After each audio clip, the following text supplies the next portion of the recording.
નવસારીની વાત કરીએ. નવસારીમાં બેદરકારીથી ટેમ્પો હંકારી ગર્ડર તોડનાર ચાલક ઝડપાયો છે. પ્રતિબંધ છતાં ભારે વાહન હંકારી ગર્ડર તોડનાર ચાલક પોલીસ પકડવા આવ્યો છે.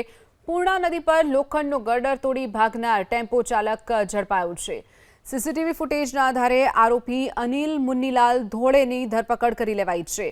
એનએચએઆઈના કર્મચારીની ફરિયાદ બાદ પોલીસે કાર્યવાહી કરી સરકારી મિલકતને નુકસાન પહોંચાડવા બદલ ધરપકડ કરવામાં આવી છે. તો ટેમ્પો ચાલક જે હતો તે ગર્ડર તોડી અને પસાર થયો હતો. ભારે વાહન પર પ્રતિબંધ હોવા છતાં પણ તે આ રસ્તા ઉપરથી પસાર થયો. પૂર્ણા નદી પર જે બ્રિજ આવેલો છે તેની ઉપર એક લોખંડનું ગર્ડર લગાવવામાં આવ્યું હતું અને છતાં પણ આ ગર્ડર તોડી અને ટેમ્પો ચાલક ત્યાંથી પસાર થતો નજરે પડ્યો હતો. ત્યારે સીસીટીવીના આધારે પોલીસે કાર્યવાહી કરી અને આરોપીની ધરપકડ કરી લીધી છે.